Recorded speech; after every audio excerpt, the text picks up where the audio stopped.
The next observance when it comes to Purim, still leading up to Purim, not even on the day of Purim, is Ta'anit Esther, the fast of Esther. So we do this fast because in the story of the Megillah, Esther fasts as part of a personal ceremony to make her prayers more effective and to make her presence more noble, um, ennobled, and um, to connect herself viscerally to the suffering that her people are feeling. So we fast to emulate that practice, especially historically with regard to the forces in the world that want to harm Jews. So um, nowadays, what I would say is that we especially have an obligation to extend that too to understanding how there are peoples who hate other peoples all over the world, and that we too possess those same qualities of despising certain other people to the extent that we sort of wish they would go away. And this is present. This is present amongst the Jewish people, as we all know. Um, so that fast is a time to, like on Yom Kippur, to reflect on those qualities, on that reality that is in the world, and to long for and connect, long for resolution to that awfulness, and to connect with all the people around the world who are who are suffering, who are hungry, who are being persecuted, being oppressed, being hated, being told essentially, you don't belong, you do not belong. So to again create a more visceral connection between Yom Kippur and Purim, I believe the fast of Esther should be about reflecting upon the whole situation, both those that are particular to Jews, but also worldwide. Because what we're ultimately focusing on is a global redemption, not just for our people. There's a kind of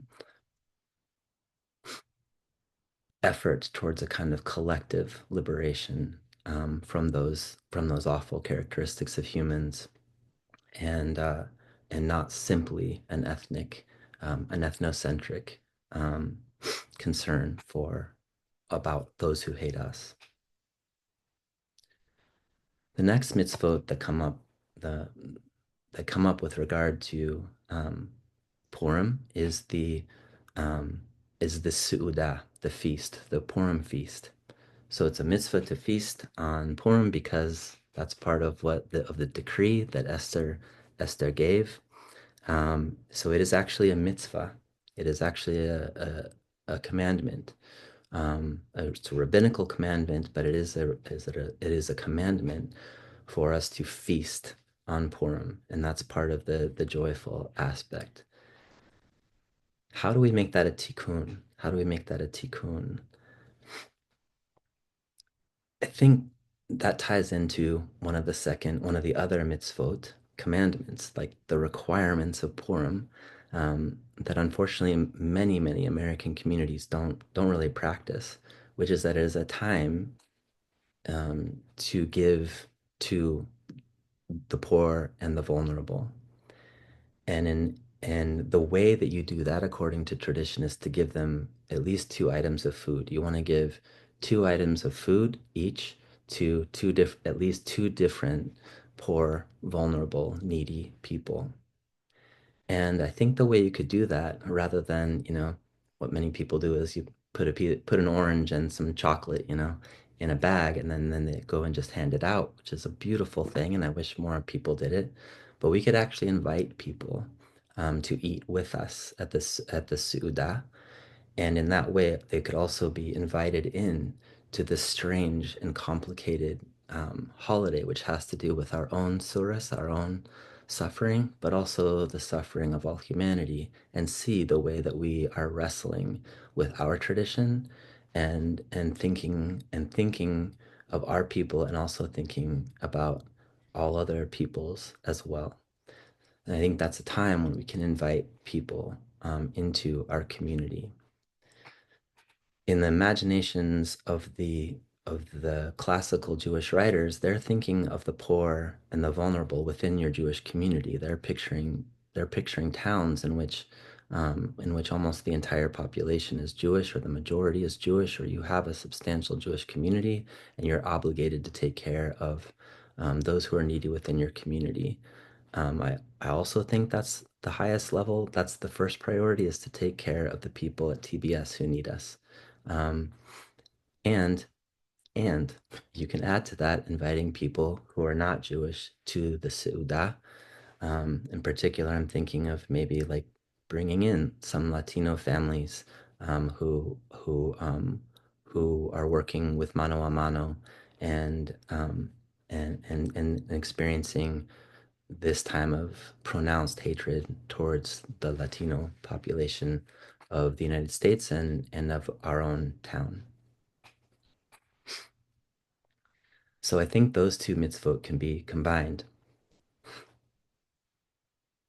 to where you are actually feeding people by inviting them in. Okay. I forgot to mention that I actually think that Ta'anit Esther, first off, Zachor should not be something that happens on Shabbat. It's it's not Shabbostic material. So I think reading of Zachor material should be done on a Monday or Thursday, because those are times when we gather to go to synagogue traditionally. And I think that should be when Ta'anit Esther happens, is that you fast on those days when we do those readings.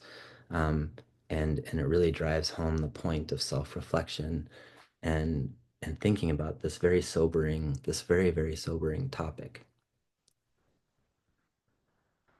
Then the last mitzvah, again, it's commanded. We are supposed to be doing this to fulfill the mitzvah, to do the holiday of Purim. It is a gift-giving holiday. So I've mentioned this many times in the past here at TBS, but Hanukkah is not a gift-giving holiday, traditionally. It is now. I love that part of Hanukkah. Traditionally, that's not part of Hanukkah. Um, but we do have a gift-giving holiday, and that is Purim.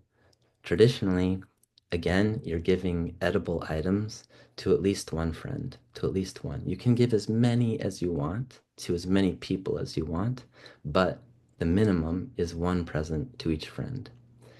And and the edible items are sweet. It's very fun. However, on Purim, I personally don't want 30 bags of hamantashen. I don't want to receive 30 bags with an orange and some chocolate in it. I don't need it. So I think it'd be time to give to each other, or to like raise money for people in our Jewish community in at TBS who are in need of financial support, because there are many who in our community who are really living by the hair of their teeth, the skin of their teeth, sorry. They're living by the skin of their teeth financially, and they need our support. So raising money for them, and that I see as a tikkun, as a repair, as in tikkun olam, for the ways in which, even amongst a Jewish community, we have poor and vulnerable people. And to erase the memory of Amalek from underneath the heavens, we need to take care of the most vulnerable people in our communities. And it's something, for some reason, many Jewish communities don't necessarily register that they have people within their community that have these needs. In America, we often think of the needy as somewhere else. They're somewhere outside of our community. But in fact, there are needy people within the community of TPS.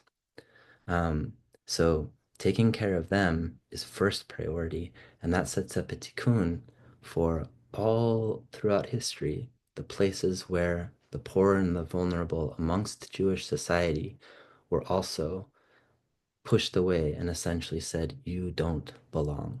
You don't belong.